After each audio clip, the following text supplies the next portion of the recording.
El champán flotaba en esferas perfectas alrededor de la plataforma de observación de la estación Nuevo Horizonte. El comandante Jake Morrison observaba cómo las burbujas se desplazaban en gravedad cero mientras la Tierra giraba lentamente bajo ellos. Hoy era un día especial.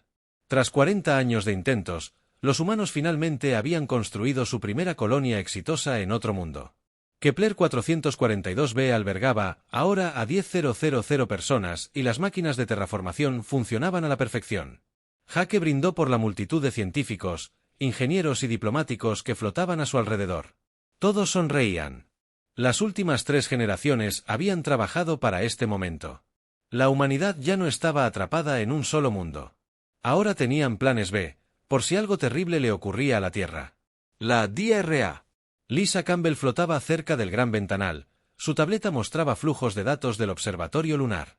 Era la mejor experta en comunicaciones que tenían, y su trabajo consistía en escuchar cualquier señal del espacio profundo. Durante años, solo había oído radiación cósmica de fondo y algún que otro pulsar. Hoy era diferente, sin embargo. Su equipo había estado detectando patrones extraños durante la última semana. Lisa frunció el ceño al leer sus lecturas. Algo se movía allá afuera, mucho más allá de los límites del sistema solar. Las señales parecían artificiales, pero eso era imposible. Ninguna nave humana podía viajar tan rápido, y nunca habían encontrado pruebas de vida extraterrestre. Decidió realizar otro escaneo antes de decir nada. Lo último que quería era arruinar la celebración con una falsa alarma. En la Tierra, el almirante Peter Hawkins se encontraba en su centro de mando bajo las montañas de Colorado. El veterano militar había presenciado 3 guerras en su vida y reconocía el peligro en cuanto lo veía. Sus estaciones de monitoreo del espacio profundo le habían estado enviando informes toda la semana sobre movimientos inusuales en el sistema exterior. 12 objetos, cada uno del tamaño de una manzana, habían aparecido de la nada y se dirigían hacia la Tierra a una velocidad increíble. Peter llamó a sus mejores hombres a la sala. La pantalla holográfica mostraba los objetos que se acercaban como puntos rojos contra el campo estelar naranja. Llegarían a la Tierra en menos de 6 horas. Los objetos no respondían a ningún intento de comunicación y su trayectoria los llevaría directamente a los principales centros de población del planeta. Carlos Rodríguez trabajaba hasta tarde en su laboratorio cuando recibió la alerta de emergencia a través de su computadora. Como ingeniero jefe del proyecto EEGIS, sabía que este día llegaría. Durante 20 años, había estado construyendo en secreto un sistema de defensa planetaria. Reactores de fusión enterrados bajo cada ciudad importante alimentaban enormes escudos de energía que podían proteger contra impactos de asteroides, erupciones solares o armas nucleares. Carlos nunca imaginó usar los escudos contra armas alienígenas, pero el sistema funcionaría de la misma manera. Activó sus protocolos de emergencia y envió alertas de sobretensión a todas las ciudades importantes de la Tierra.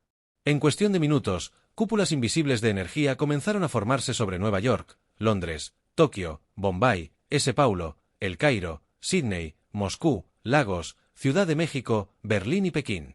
La flota Centauri flotaba en el espacio como una colección de depredadores metálicos. Sus naves eran elegantes y letales, diseñadas para la conquista más que para la exploración. El comandante de flota Vestalar estudiaba el primitivo mundo azul a través de sus sensores. Los humanos se habían extendido a algunos planetas cercanos, pero aún eran débiles y estaban dispersos. Un ataque rápido los eliminaría antes de que se convirtieran en una amenaza real. Vestaler llevaba meses observando transmisiones humanas. Parecían pasar la mayor parte del tiempo luchando entre sí o creando programas de entretenimiento. Su tecnología era rudimentaria comparada con la ciencia Centauri, y sus fuerzas militares parecían patéticas. 12 misiles de antimateria bastarían para destruir sus principales ciudades y quebrar su espíritu por completo. Los Centauri habían conquistado 47 sistemas estelares utilizando la misma estrategia: atacar los principales centros de población, esperar a que los supervivientes se rindieran y luego avanzar y tomar lo que querían. Los humanos no serían diferentes de todas las demás especies que habían caído ante el colectivo.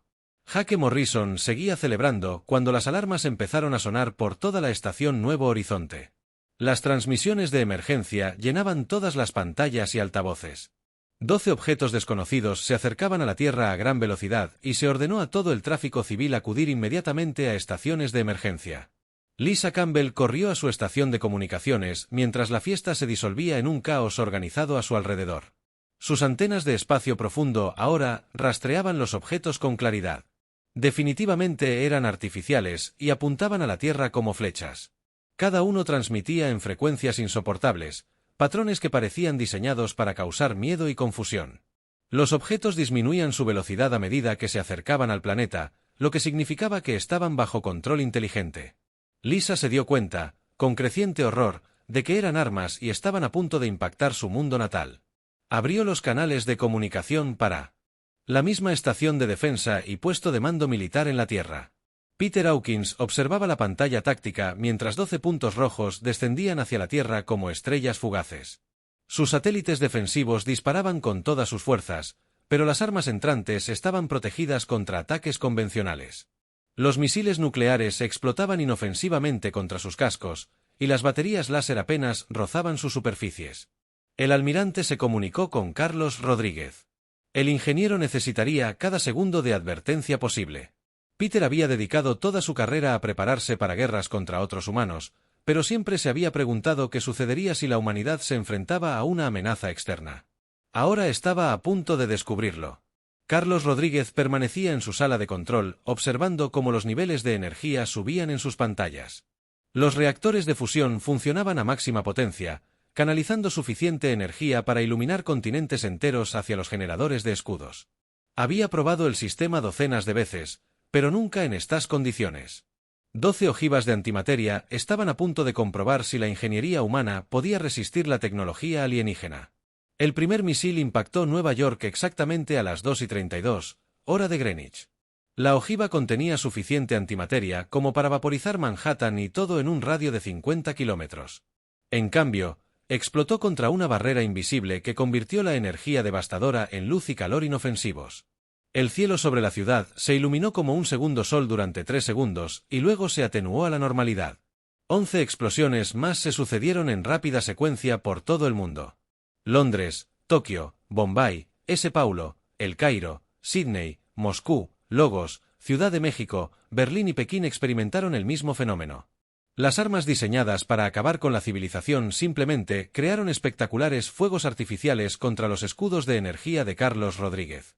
Bestalar observó las lecturas de sus sensores con incredulidad. Los 12 misiles habían detonado en el objetivo, pero las ciudades humanas seguían allí.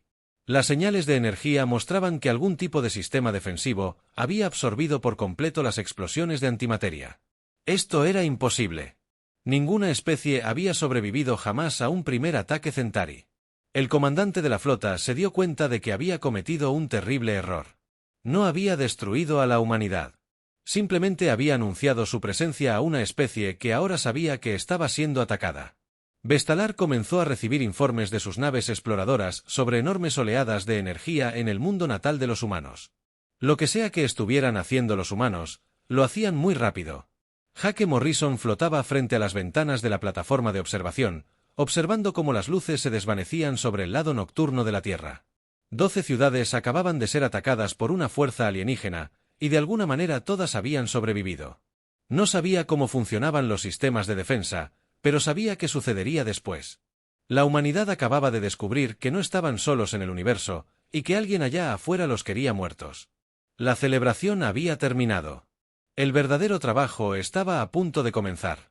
La presidenta María Santos estaba de pie detrás del podio en la sala de sesiones de emergencia, observando a los representantes de todas las naciones de la Tierra. El ataque había ocurrido hacía 18 horas, y el mundo aún intentaba comprender su significado. 12. Las ciudades habían sido blanco de armas que deberían haber destruido continentes, pero la humanidad había sobrevivido gracias a sistemas cuya existencia la mayoría de la gente desconocía. María solo llevaba 2 años como presidenta, pero siempre supo que este día llegaría. Su abuelo, un general, creía que la Tierra acabaría enfrentándose a amenazas de más allá del sistema solar. Impulsó los proyectos secretos de defensa que acababan de salvar miles de millones de vidas. Ahora, ella tenía que unir a la humanidad para lo que viniera después. La presidenta activó el sistema de transmisión global que llevaría sus palabras a todos los asentamientos humanos, desde las colonias de Marte hasta las estaciones mineras de asteroides. Su mensaje era simple y directo. La Tierra había sido atacada sin previo aviso por una fuerza alienígena, pero la humanidad no se escondería ni se rendiría. Descubrirían quién los había atacado y se asegurarían de que no volviera a ocurrir. El doctor Kevin Murphy trabajaba en su laboratorio rodeado de piezas de metal alienígena y componentes extraños. Los fragmentos del misil se habían esparcido por 12 ciudades y los equipos de recuperación habían reunido todo lo que pudieron encontrar. Kevin era el mejor experto en xenobiología de la Tierra. Aunque nunca antes había estudiado extraterrestres, la tecnología era avanzada, pero no imposible de entender. Los misiles usaban ojivas de antimateria impulsadas por reactores de fusión, conceptos que la humanidad ya conocía bien. El metal era más resistente que cualquier cosa que los humanos pudieran fabricar, pero seguía las mismas leyes físicas. Y lo más importante, los sistemas de guía contenían mapas estelares que mostraban exactamente de dónde provenían las armas. Kevin rastreó los datos de la trayectoria hasta su origen y encontró las coordenadas de un sistema estelar a 47 años luz de distancia. Los extraterrestres habían viajado una gran distancia para atacar la Tierra, lo que significaba que esto fue planeado y no accidental. Habían decidido que la humanidad debía ser destruida y habían construido armas específicamente para ese propósito. La capitana Nicole Barnes recibió sus órdenes mientras su nave estaba atracada en la estación de servicio de Titán. La Niktauk era la nave de reconocimiento más avanzada que la humanidad había construido jamás. Diseñada para misiones en el espacio profundo que podían durar años, su tripulación de 23 especialistas se había entrenado para escenarios de primer contacto, pero nunca para misiones de espionaje contra alienígenas hostiles. Nicole leyó el informe de su misión 2 veces para asegurarse de haberlo entendido correctamente. Debía viajar al sistema estelar alienígena, recopilar información sobre sus capacidades militares y regresar con información que pudiera ayudar a la Tierra a prepararse para la guerra. La misión tomaría al menos 6 meses de ida y vuelta, suponiendo que su motor experimental, más rápido que la luz, funcionara según lo previsto. La Niktauk partió de Titán exactamente 48 horas después del ataque. Nicole impulsó la nave a máxima velocidad, sabiendo que cada día que ahorrara podría evitar más muertes humanas. Sus sensores eran los mejores disponibles, diseñados para recopilar información desde distancias extremas sin ser detectados por los objetivos. 3 meses después de iniciar el viaje, Nicole comenzó a captar señales de comunicación alienígenas. El idioma era completamente desconocido, pero sus sistemas informáticos podían analizar patrones y, con el tiempo, crear programas de traducción. Lo que aprendió de esos mensajes interceptados cambió todo lo que creía saber sobre el lugar de la humanidad en el universo. Los alienígenas se autodenominaban el colectivo Centauri y controlaban 12 sistemas estelares con miles de naves y miles de millones de soldados. Llevaban más de 500 años expandiéndose por la galaxia, conquistando todas las especies que encontraban. El ataque a la Tierra era solo otra operación rutinaria para eliminar una amenaza potencial antes de que se volviera peligrosa. Pero los Centauri hablaban de algo que nunca antes habían experimentado. Sus armas habían fallado por completo contra las defensas humanas, y trataban de comprender cómo una especie tan primitiva había sobrevivido a su ataque. Los mensajes que Nicole interceptó revelaron una creciente preocupación entre los comandantes militares alienígenas. Más interesantes fueron las referencias a otras especies alienígenas por toda la galaxia. Las comunicaciones de los Centauri mencionaban docenas de civilizaciones que habían caído bajo sus armas, pero también mencionaban especies que habían evitado la conquista escondiéndose o huyendo. Nicole se dio cuenta de que la humanidad formaba parte de una comunidad galáctica mucho mayor, cuya existencia desconocían. Las otras especies tenían nombres para los humanos, aunque nunca se había producido contacto directo. Llamaban humanos a los que nunca se rinden y a la especie que lucha con las matemáticas y la locura, basándose en observaciones del comportamiento humano a lo largo de los siglos. Lo más inquietante fue la frase que aparecía en varios idiomas alienígenas: los hijos de un mundo que intentó matarlos. Nicole comprendió lo que significaba. La Tierra era un planeta peligroso en comparación con la mayoría de los mundos con vida. Los humanos habían evolucionado a través de eras glaciales, erupciones volcánicas, impactos de asteroides y la competencia constante con otras especies. Se habían visto obligados a volverse adaptables e ingeniosos solo para sobrevivir, lo que los hacía muy diferentes de los alienígenas que habían evolucionado en mundos pacíficos. El general Ryan Cooper se encontraba en la sala de guerra del Pentágono observando los programas de producción que cubrían cada pared. El ataque había desencadenado la mayor concentración militar de la historia de la humanidad, y las fábricas de todo el mundo se reequipaban para la producción bélica. Los fabricantes de naves espaciales civiles construían buques de guerra y las compañías mineras extraían materiales para sistemas de armas. Ryan había estudiado todas las guerras importantes de la historia de la humanidad y sabía que la capacidad industrial determinaría el resultado de cualquier conflicto con los Centauri. Puede que los humanos no tuvieran la tecnología más avanzada, pero habían aprendido a construir cosas rápidamente y en cantidades masivas. Las mismas habilidades que habían construido ciudades y naves espaciales podían construir armas de guerra. El general activó protocolos de fabricación que se habían planeado durante décadas, pero nunca se habían utilizado. Las fábricas automatizadas comenzaron a producir componentes para naves, armas y sistemas defensivos a un ritmo que sorprendió incluso a sus diseñadores. El secreto residía en que los humanos siempre habían previsto la posibilidad de una guerra total, aunque desearan que nunca llegara. La secretaria de Defensa, Amanda Wright, se unió a Ryan para revisar las cifras de producción. En tan solo 30 días desde el ataque, los astilleros humanos habían comenzado la construcción de más de 500 nuevas naves. Los diseños se basaban en naves civiles existentes, pero se modificaron para funciones de combate.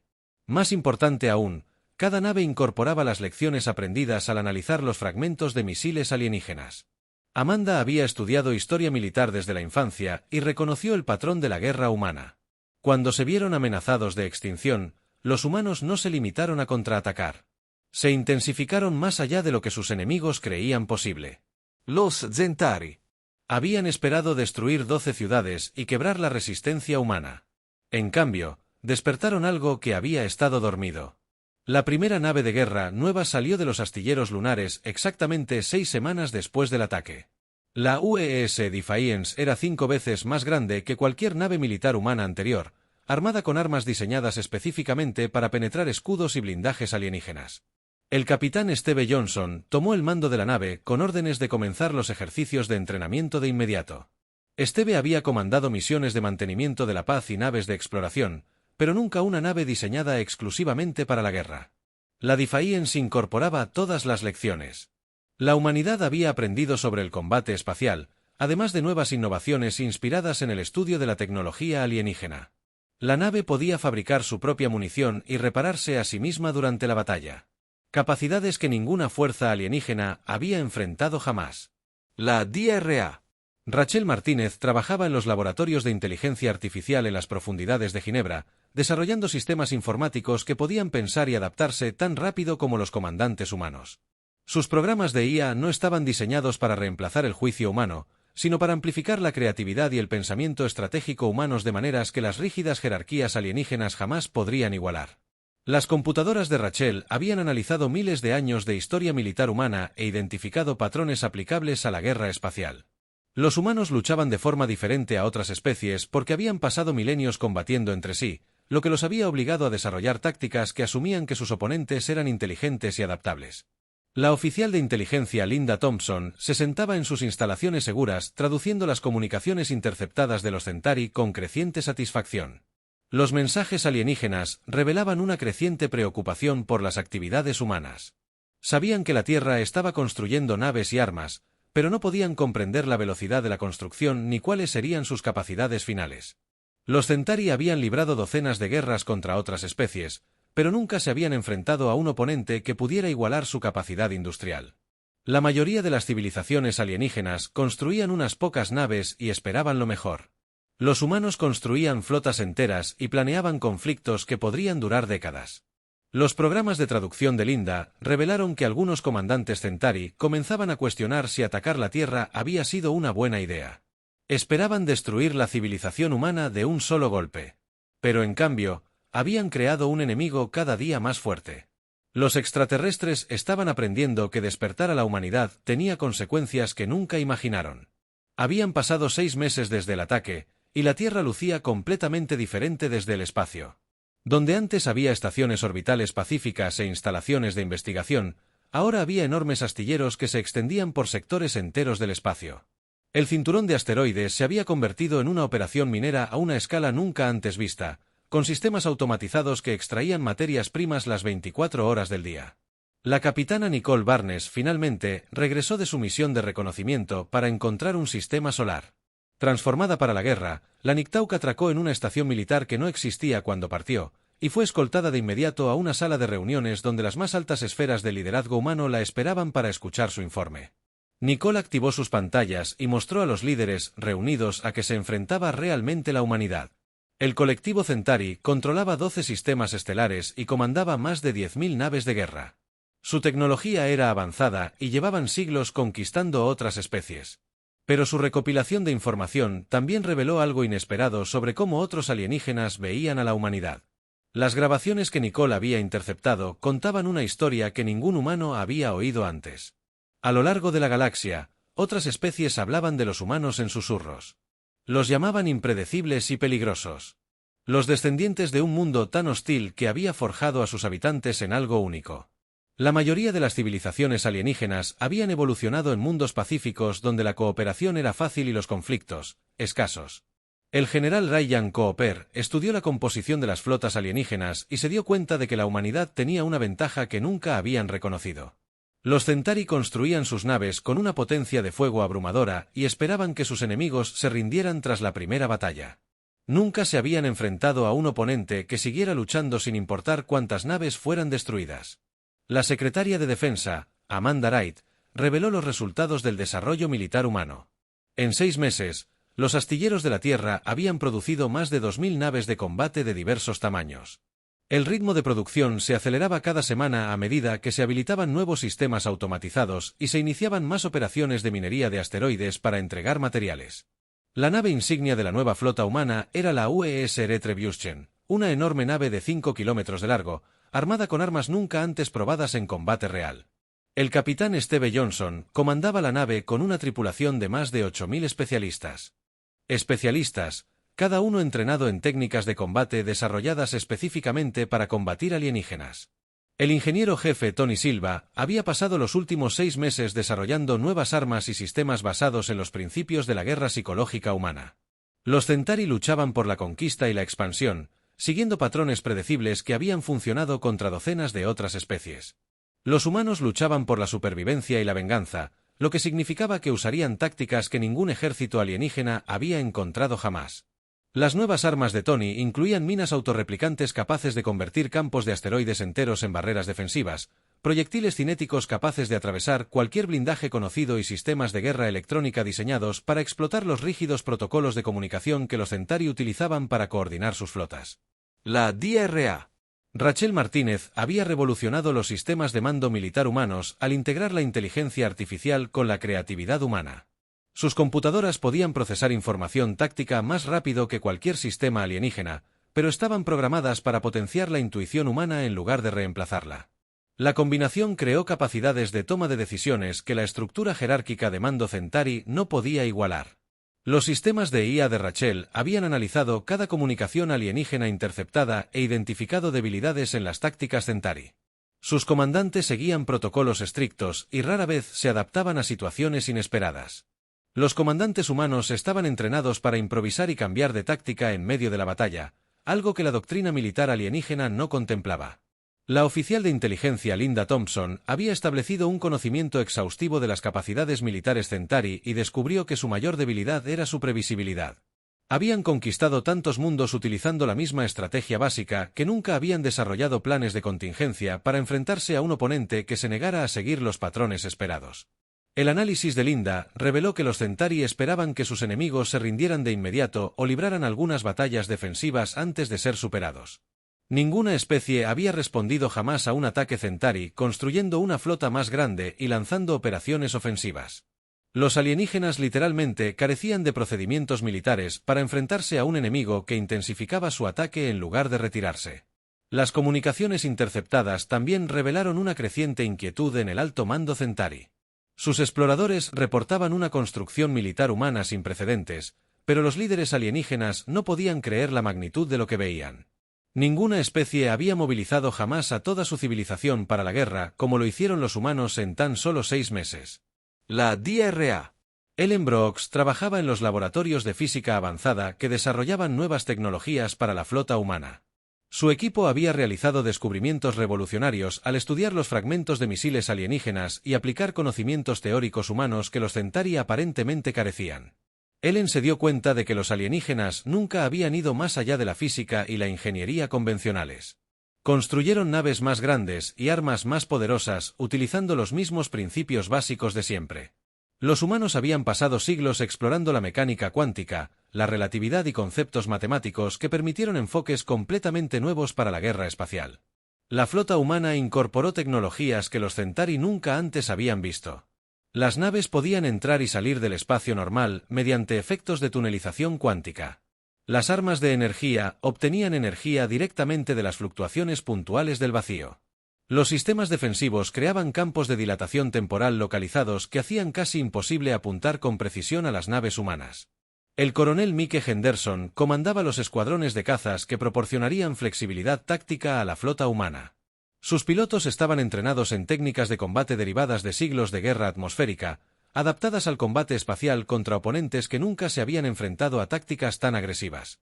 Los cazas de Mike estaban diseñados para operar independientemente de la flota principal, utilizando ataques relámpago que obligaban a los Centauri a dividir su atención entre múltiples amenazas simultáneamente. Los alienígenas estaban acostumbrados a batallas a gran escala entre flotas importantes, no a tácticas de enjambre que podían atacar desde cualquier dirección.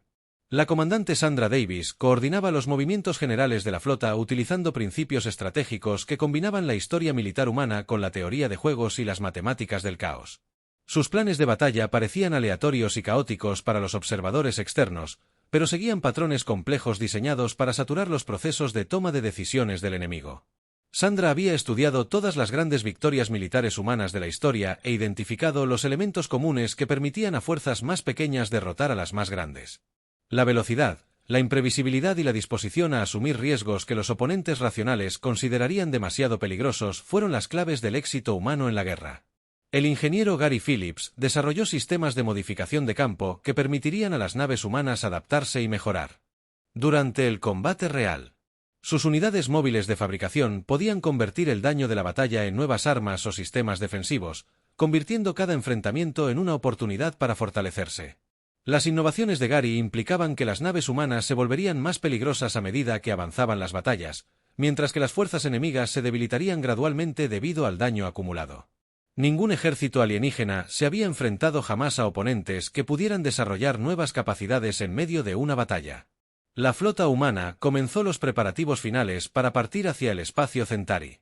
Cada nave transportaba equipos de fabricación, sistemas de reparación y suficiente materia prima para operar de forma independiente durante años si fuera necesario. La flota estaba diseñada para librar una guerra de desgaste que podría durar décadas si fuera necesario. El almirante Peter Hawkins se dirigió a los comandantes de la flota desde el puente de mando del UES Retribution. Su mensaje fue simple y directo. Los Centauri habían atacado la Tierra sin previo aviso ni provocación, esperando destruir la civilización humana de un solo golpe. En cambio, habían despertado algo que la galaxia nunca antes había visto. Peter recordó a sus oficiales que la humanidad había pasado toda su historia librando guerras contra oponentes que comprendían la naturaleza y las capacidades humanas. Ahora se enfrentarían a enemigos que desconocían la capacidad de los humanos cuando su supervivencia se veía amenazada.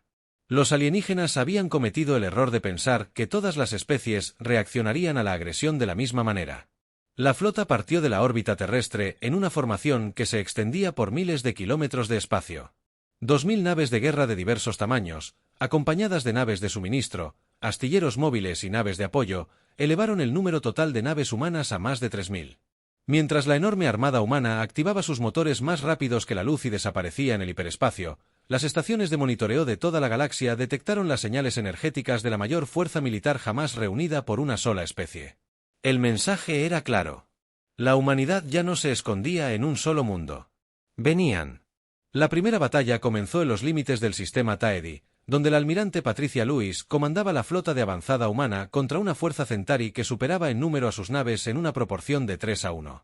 La comandante alienígena había posicionado sus naves en una formación defensiva tradicional, esperando que los humanos se retiraran o intentaran un ataque frontal directo. Como todas las demás especies con las que habían luchado, Patricia había estudiado los registros de batalla alienígenas que Nicole Barnes había robado durante su misión de reconocimiento.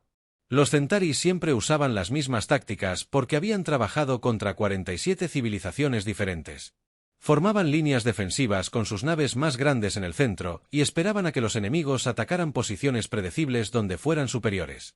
La potencia de fuego decidiría el resultado. En lugar de atacar la formación alienígena, Patricia ordenó a su flota dispersarse en lo que pareció un caos total. Las naves humanas se separaron en docenas de direcciones diferentes, algunas dirigiéndose a los planetas exteriores, mientras que otras se lanzaron hacia la estrella del sistema. La comandante Centauri observó con confusión cómo sus oponentes aparentemente abandonaban cualquier estrategia coordinada. El coronel Mike Henderson lideró la primera oleada de ataques de cazas contra los flancos alienígenas. Sus pilotos volaron en patrones que violaban todas las reglas convencionales del combate espacial, utilizando ondas gravitacionales alrededor de planetas y lunas para alcanzar velocidades imposibles antes de alcanzar sus objetivos. Los sistemas de defensa puntual Centauri estaban diseñados para detener ataques convencionales, no cazas que se movían a fracciones significativas de la velocidad de la luz. Los escuadrones de Mike impactaron las naves alienígenas como misiles guiados, cada caza transportando suficiente antimateria para naves 10 veces más grandes. Los pilotos se habían entrenado para misiones suicidas, pero su verdadera ventaja residía en la precisión matemática. Las computadoras humanas podían calcular trayectorias de impacto que maximizaban el daño y les daban a los pilotos tiempo suficiente para escapar. Si el enemigo cometía errores, los Centauri perdían 12 naves en los primeros 10 minutos de combate y no tenían ni idea de cómo responder. Su doctrina táctica suponía que las naves de combate se enfrentarían en combates aéreos prolongados, donde la superioridad numérica finalmente ganaría.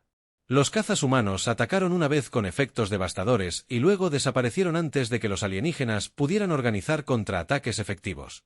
La comandante Sandra Davis coordinó el asalto principal de la flota utilizando planes de batalla que parecían completamente aleatorios, pero que seguían complejos patrones matemáticos derivados de la teoría del caos. Sus naves aparecían y desaparecían por todo el sistema Taedi, atacando naves alienígenas cuando menos lo esperaban y desapareciendo antes de que fuera posible una represalia efectiva. La estrategia de Sandra se basaba en el principio de que los oponentes humanos intentarían predecir sus movimientos y contrarrestarlos, mientras que los alienígenas intentarían imponer sus propias condiciones de batalla preferidas. Al librar una batalla que no tenía sentido según la lógica militar convencional, obligó a los Centauri a reaccionar a sus iniciativas en lugar de implementar sus propios planes. Las naves humanas usaban tecnología de fase cuántica que les permitía aparecer en el espacio normal el tiempo suficiente para disparar sus armas antes de desaparecer. Los Centauri contaban con sensores que podían rastrear naves que se movían más rápido que la luz, pero carecían de defensa contra oponentes que podían existir en múltiples estados cuánticos simultáneamente. El ingeniero Gary Phillips observó cómo sus sistemas de modificación de campo demostraban su eficacia, ya que las naves humanas se adaptaban a las contramedidas enemigas en tiempo real. Cuando los Centauri comenzaron a atacar naves humanas con misiles guiados, los sistemas de Gary convirtieron las secciones dañadas de los agujeros en plataformas de defensa puntual. Cuando los alienígenas intentaron interferir las comunicaciones humanas, su equipo convirtió las señales de interferencia en fuentes de energía para nuevas armas. Gary había diseñado sus sistemas basándose en el principio de que los humanos siempre encontraban maneras de convertir las desventajas en ventajas. Cada arma que los alienígenas usaban contra las naves humanas se convertía en materia prima para nuevos sistemas defensivos. Cada táctica que intentaban era inmediatamente contrarrestada por modificaciones de campo que volvían sus propias estrategias en su contra. La batalla alcanzó su clímax cuando el comandante Centauri ordenó una retirada total para reagrupar sus fuerzas restantes. Había perdido más del 40% de su flota, mientras que los humanos solo el 12%, y las naves enemigas se fortalecían a medida que avanzaba la batalla. Nada en 500 años de experiencia militar Centauri lo había preparado para oponentes que se volvían más peligrosos al ser dañados. La almirante Patricia Lewis ordenó a sus naves perseguir a los alienígenas en retirada, pero no destruirlos por completo. Quería que los supervivientes regresaran con sus comandantes e informaran de lo que habían experimentado. El impacto psicológico de una flota Centauri derrotada valdría más que el valor militar de destruir algunas naves adicionales. La estrategia de Patricia se basaba en la comprensión humana de la propaganda y la guerra psicológica. Los Centauri habían construido su imperio sobre el miedo a que sus armas fueran imparables y su victoria inevitable. Permitir que los enemigos derrotados difundieran historias sobre las capacidades humanas socavaría ese miedo y facilitaría la victoria en futuras batallas. La DRA. Ellen Brooks analizó los datos de la batalla desde su laboratorio a bordo de la US Retribution y confirmó sus teorías sobre las limitaciones tecnológicas alienígenas. Los Centauri utilizaban principios de física e ingeniería que los científicos humanos dominaban siglos atrás, pero nunca habían explorado los conceptos avanzados que hicieron posible la tecnología humana moderna. Ellen se dio cuenta de que los alienígenas habían alcanzado un estancamiento tecnológico y habían dejado de innovar porque sus armas existentes eran suficientes para conquistar especies menos avanzadas. Nunca se habían encontrado con oponentes que comprendieran la mecánica cuántica, los efectos relativistas ni los principios matemáticos que permitieran enfoques bélicos completamente nuevos. La ventaja tecnológica humana no residía solo en tener mejores armas, sino en comprender las leyes físicas que los alienígenas nunca habían descubierto. Las naves humanas podían manipular el espacio y el tiempo de maneras que la ciencia Centauri no podía explicar ni refutar. La batalla de Taeti se había ganado antes de comenzar porque ambos bandos luchaban con diferentes niveles de conocimiento de física. La comandante Sandra Davis recibió informes de sus oficiales de inteligencia sobre comunicaciones Centauri interceptadas después de la batalla. El ejército alienígena estaba sumido en el caos porque sus comandantes no podían comprender cómo su superioridad numérica y de potencia de fuego había sido derrotada tan completamente por lo que debería haber sido una fuerza inferior. Los analistas de Sandra habían predicho esta reacción basándose en la psicología militar humana. Cuando ejércitos que nunca habían perdido una batalla se enfrentaban repentinamente a una derrota inesperada, su confianza se derrumbaba mucho más rápido que su capacidad militar real. Los Centauri dependían psicológicamente de su reputación de invencibilidad, y perderla los haría vulnerables a las tácticas humanas diseñadas para explotar el miedo y la incertidumbre. Las comunicaciones alienígenas interceptadas revelaron que los comandantes de la flota Centauri de todo su imperio exigían explicaciones sobre lo sucedido en Taeti. Muchos pedían refuerzos y preparativos defensivos porque ya no creían que las fuerzas humanas pudieran ser derrotadas fácilmente. Algunos incluso sugerían que atacar la Tierra podría haber sido un error estratégico. La oficial de inteligencia Linda Thompson tradujo el mensaje interceptado más importante, procedente del alto mando Centauri, a todos los comandantes de la flota. El mensaje admitía que las capacidades militares humanas se habían subestimado gravemente y ordenaba a todas las unidades evitar enfrentarse a las fuerzas humanas hasta que se desarrollaran nuevas tácticas. Linda se dio cuenta de que esta sola batalla había logrado algo que años de negociación diplomática jamás habrían logrado. Los Centauri reconocían que los humanos no eran solo otra especie primitiva a ser conquistada, sino una amenaza militar legítima que requería una cuidadosa planificación y preparación para derrotarla. El coronel Mike Henderson reagrupó sus escuadrones de cazas y se preparó para la siguiente fase de operaciones. Sus pilotos habían demostrado que las tácticas humanas podían devastar las formaciones alienígenas, pero sabía que las batallas futuras serían más difíciles a medida que el enemigo se adaptaba a las nuevas realidades. La ventaja de Mike residía en que la doctrina militar humana asumía que los oponentes aprenderían de las derrotas y desarrollarían contramedidas. La doctrina militar Centauri asumía que una potencia de fuego abrumadora siempre sería suficiente para ganar batallas. Los alienígenas necesitarían tiempo para reestructurar completamente su pensamiento, mientras que los humanos podían seguir evolucionando sus tácticas con cada enfrentamiento. La flota humana se adentró más en el espacio Centauri, dejando atrás estaciones de monitoreo que rastrearían los movimientos de la flota alienígena e interceptarían las comunicaciones. La almirante Patricia Lewis sabía que la siguiente batalla sería aún más importante que la primera porque los alienígenas esperarían tácticas humanas e intentarían contrarrestarlas.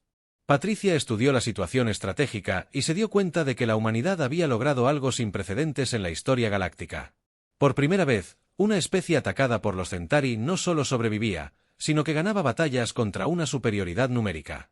El impacto psicológico de este cambio se extendería por toda la galaxia y animaría a otras especies a resistir la expansión Centauri.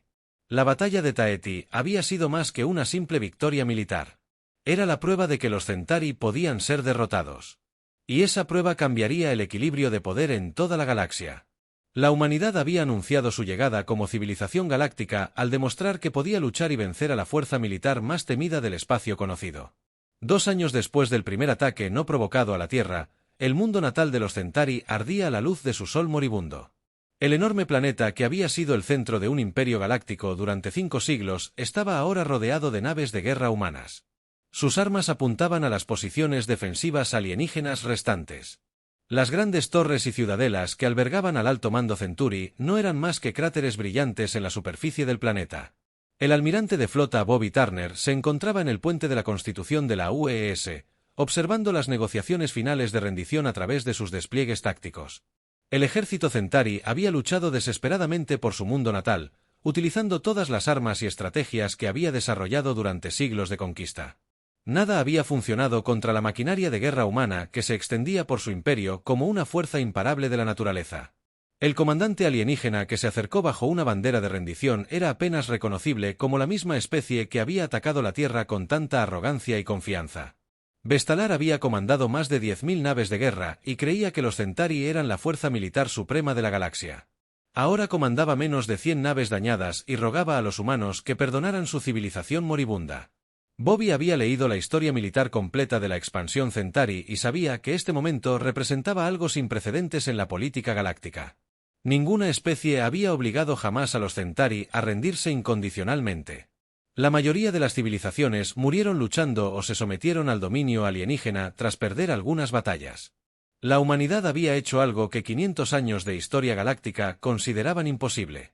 Los términos de la rendición eran innegociables y habían sido dictados por la propia presidenta María Santos: desarme completo de todas las fuerzas militares Centauri, reparaciones para reconstruir las ciudades terrestres que habían sido atacadas y, lo más importante, los alienígenas servirían como mensajeros para llevar una advertencia por toda la galaxia sobre las consecuencias de atacar a la humanidad. Bestalar aceptó los términos porque su especie no tenía otra opción. La flota humana podría haber destruido todos los mundos Centauri y exterminado a toda su civilización, pero habían optado por mostrar clemencia a cambio de una sumisión total. Los extraterrestres pasarían el siguiente siglo trabajando para reparar el daño que habían causado, a la vez que servirían como ejemplos vivientes de lo que sucedió cuando la humanidad se vio obligada a luchar por la supervivencia. La DRA. Julia Foster trabajaba en su nueva oficina a bordo de la nave diplomática US Harmony, coordinando los protocolos de primer contacto con más de 50 civilizaciones alienígenas que habían solicitado reuniones con representantes humanos. Las mismas especies que habían ignorado o temido a la humanidad durante siglos ahora buscaban desesperadamente acuerdos comerciales y alianzas militares con los recién llegados que habían derrotado a los Centauri. Los especialistas en comunicación de Julia procesaban las solicitudes de contacto diplomático más rápido de lo que podían traducirlas. Las especies de toda la galaxia querían establecer relaciones con la humanidad antes de que alguien más obtuviera acceso exclusivo a la tecnología humana y la protección militar. El BAL. El poder galáctico había cambiado por completo en tan solo 2 años.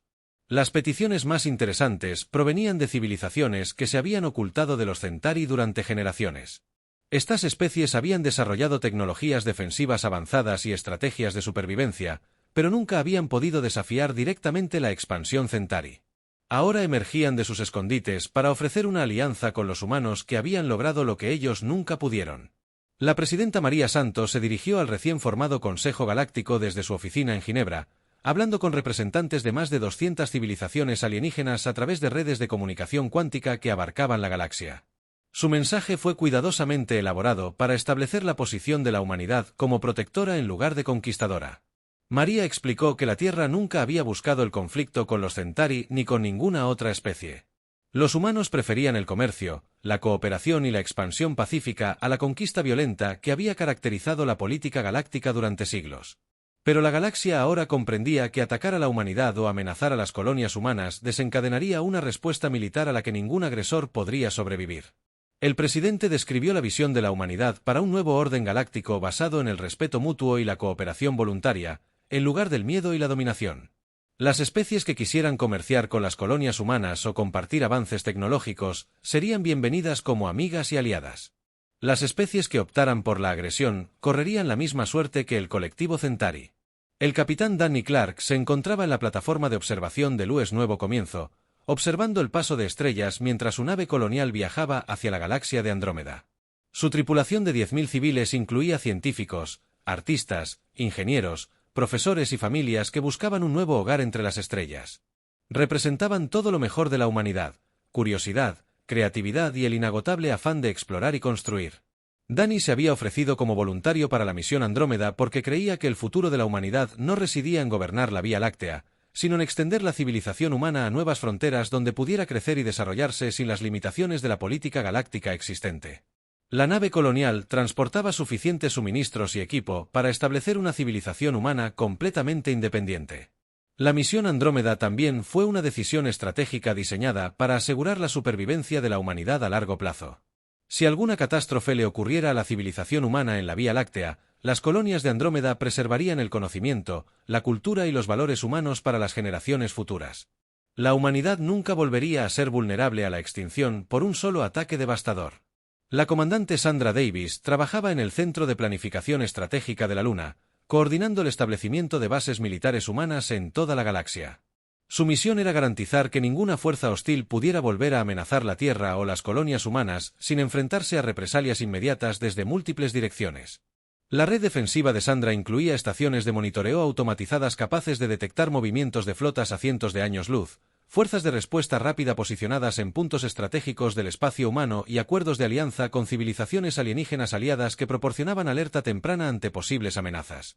El ejército humano había aprendido valiosas lecciones de la guerra contra Centauri sobre la importancia de la recopilación de inteligencia y el despliegue rápido.